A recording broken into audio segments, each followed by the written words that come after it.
C's Truth Channel.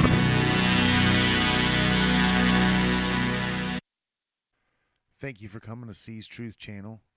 Today's title is Satan and Devices of Deceit. I'd like to start at 2 Corinthians chapter 2, verse 10. To whom ye forgive anything, I forgive also. For if I forgave anything, to whom I forgave it, for your sakes forgave I it in the person of Christ, lest Satan should get an advantage of us, for we are not ignorant of his devices. So, I don't agree with all the words of Paul, but what I would like to point out here is he is pointing out that Satan has devices that he uses against us, and that we are not to be ignorant of those devices. Those devices are given to us throughout the scriptures several times. And all we have to do is simply understand Satan's works and his fruits, and we will know exactly where he is at. He's even calling himself God in the scriptures. So let's go ahead and go to 1 Corinthians 14:33. For God is not the author of confusion, but of peace, as in all the churches of the saints. Acts 26:23. That Christ would suffer, and as the first to rise from the dead, he would proclaim light to our people and to the Gentiles. So Christ had to come, and he had to rise from the dead, and he proclaimed light to our people and to the Gentiles.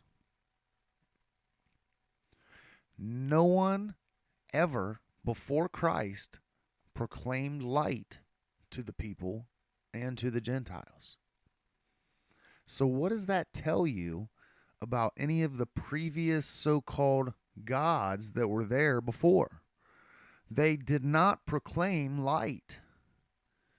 Now, if our Father in heaven was to do anything, I would imagine that it would be completely perfect and flawless in all ways.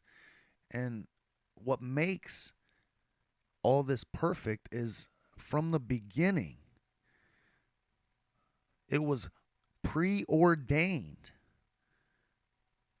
that salvation would come from his Son, the Lamb that was slain from the foundations of the world, from the beginning. Christ came to proclaim that light that fell out of heaven upon the universe to save us from our sins. And that light is the same light that was cut up into pieces and thrown down to the earth so that the earth would have life. Notice it was only after Elohim divided the light from the darkness, now they had life and they started creating on the earth. That's how Christ, the Lamb, the light, the life, was making everything, because Elohim used that light to make and create the earth. Let's go to Acts 26, verse 17. I will rescue you from your own people and from the Gentiles. I am sending you to them to open their eyes, so that they may turn from darkness to light, from the power of Satan to God, that they may receive forgiveness of sins and an inheritance amongst those sanctified by faith in me. So, right here, it is saying that knowledge of Christ, proclaiming light, opens the eyes of the people, that they may turn from darkness to the light, and from the power of Satan to God. That's why Christ came, was to turn people from darkness to the light, from the power of Satan. So, before Christ came, who were these people under the power of? They were under the power of Satan. Christ had to come to save them from that. It was preordained from the foundation of the earth that he would do so. That is the Father's perfect plan. Let's go ahead and go to 1 John 3, verse 8. The one who practices sin is of the devil, because the devil has been sinning from the very start. This is why the Son of God was revealed, to destroy the works of the devil. This is a great verse. The one who practices sin is of the devil. So, what is sin? Well, first, it's easy to assume that anything that comes off of the Ten Commandments, murder, theft, adultery, worshiping of other gods, this is all sin. So, if you practice any of those things, murder, theft, adultery, you are of the devil, because the devil has been sinning from the beginning.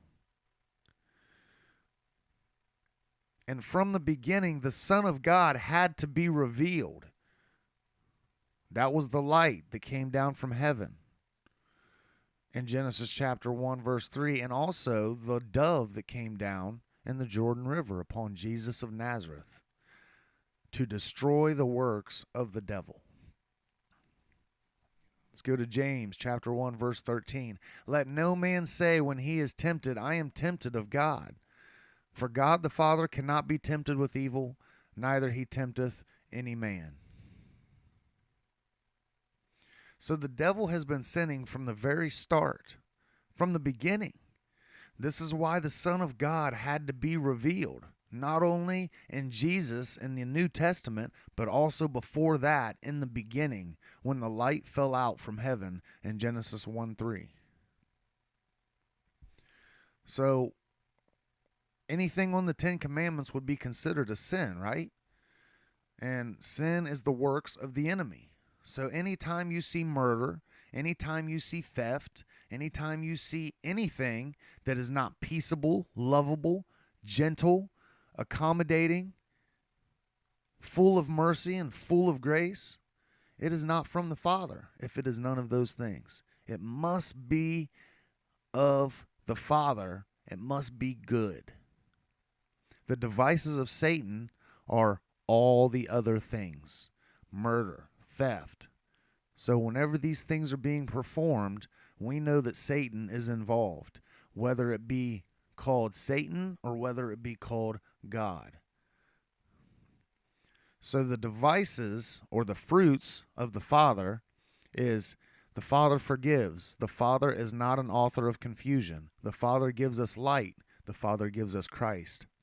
The Father don't sin. The Father don't tempt man to sin. And the Father opens eyes through his words. The devices of the enemy are the enemy blinds eyes. The enemy was a thief from the beginning. The enemy was a murderer from the beginning. The enemy seeks, kills, and destroys. The enemy roams like a lion to devour. The enemy deceived 1/3 of the angels. And the enemy deceives the whole world. So let's go to 2 Corinthians 4:4. Satan, who is the god of this world, has blinded the minds of those who don't believe. They are unable to see the glorious light of the good news, that they don't understand this message about the glory of Christ, who is the exact likeness of God. A deceiver will blind people from the truth. The Father sent his only Son so that we would have truth. Satan, who is the god of this world. So whenever people in general are speaking of God, they may or may not be speaking of Satan, because Satan is god of this world. So it would only make sense that whenever the world refers to God, that it would be Satan. And Satan has blinded the minds of those who do not believe. Satan has made people think that he is God, that make people call him God, not knowing that they are actually referring to Satan. Because in the Bible, God is murdering. God is plundering, causing war. This is in the Old Testament. This is the Lord Yahweh coming in the name of God. So the God of the Old Testament, whom is Yahweh, who has also called himself the God of this world, is using the devices of the enemy. And this is what people don't understand. This is the message about the glory of Christ.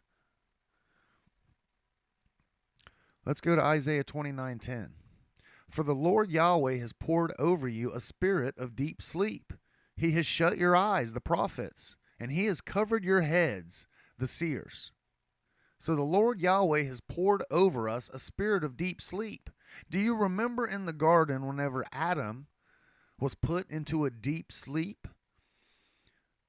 Could that possibly have been the closing of his eyes, depriving him of the knowledge and wisdom that he needs to see good from evil so that he might have a chance at doing what is right and not serving the enemy? Absolutely. That's why Yahweh made Adam from the clay, so he would be weak, so he could rule over him and manipulate him. And he put a deep sleep over Adam. He shut his eyes, just as he did the prophets. Amos 8:11. Behold, the days are coming, declares the Lord God, when I will send a famine on the land, not a famine of bread or a thirst for water, but a famine of hearing the words of the Lord Yahweh. So the Lord Yahweh wants to cover up his own words. He doesn't want people to be able to understand what he is saying. Satan does not want people to understand what he is doing. He uses his devices to deceive people. The Lord Yahweh does not want people to hear what he is saying. He is putting people in a deep sleep. He is not allowing people to hear the true meaning of his words. Job chapter 12. Who knoweth not in all these that the hand of the Lord Yahweh hath wrought this, in whose hand is the soul of every living thing and the breath of all mankind? So real quick, the soul of every living thing and the breath of all mankind belongs to the Lord Yahweh, who is the God of this world. Well, we know who Jesus said the God of this world was. He said it is Satan. So the God of this world has the soul of every living thing and breath of all mankind in his hands. With him is strength and wisdom. The deceived and the deceiver are his. So, our Father in heaven most certainly wants nothing to do with the deceived and the deceivers. Verse 20, he removed away the speech of the trusty and taketh away the understanding of the age. Once again, the Lord Yahweh is taking away understanding. The Lord Yahweh takes away.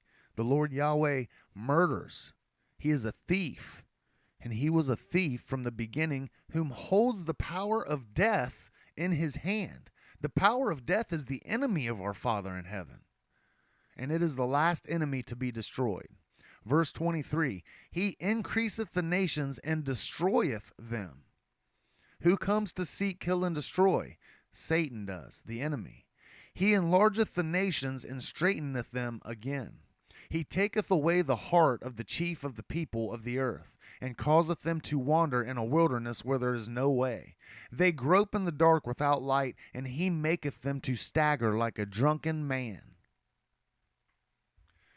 The Lord Yahweh takes away the heart of the chief of the people of the earth. The Lord Yahweh oppresses mankind. He does not give them light. He makes them stagger like a drunken man. Does this sound like the Father in heaven? No, it does not. This sounds like the enemy. The enemy tempts men to sin. The enemy takes away the light. The enemy causes men to fail. The enemy takes away the truth. The enemy does all these things. And as you can see, the enemy is calling himself Lord. The enemy is calling himself God. Samuel chapter 6, verse 7. And the anger of the Lord Yahweh burned against Uzzah, and God struck him down on the spot for his irreverence, and he died there beside the ark of God. So right here, the Lord, who was calling himself God, struck down a man, murdered a man, which is a device of Satan. Murder is a device of the enemy. 1 Samuel 6:9. But God struck down some of the people of Beth Shemesh because they looked inside the ark of the Lord. He struck down 70 men, and the people mourned because the Lord had struck them with a great slaughter. 70 men God struck down. Once again, God, using devices of Satan, struck down 70 men. I don't think so. This is Satan coming in the name of God. 1 Samuel 25:38. About 10 days later, the Lord struck Nabal dead. 2 Chronicles 13:20. Jeroboam did not again recover in his power during the days of Abijah, and the Lord struck him down, and he died. So I really hope people don't try and justify murder. In no way, shape, or form would the Father use death, war, famine, or plagues to destroy his children. Death is the enemy of the Father. Can you see how the devices of Satan are making God out to be a murderer? God in these verses are doing the works of Satan and using the devices of Satan to get his own agenda done. Job 34:14. If he were to set his heart to it and withdraw his spirit and breath, all flesh would perish together, and mankind would return to the dust. So the spirit and the breath of the Yahweh is the spirit and breath of a wild beast. This is in Genesis chapter 2. Go to BibleHub.com. Go to the Interlinear Bible, and you will see that the breath of life is literally the breath of a wild beast, the spirit of a wild beast.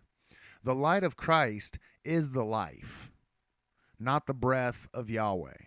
The light of Christ is the life. The Lamb slain from the foundation of the world, his light is the life, which is the light and the life of men, giving us a way to the truth because that light dwells within us. Yahweh's spirit and his breath has made us weak. The body formed from the clay is weak, leaving us vulnerable to sin and vulnerable to be dumbed down, manipulated, and blinded by spiritual darkness in high places.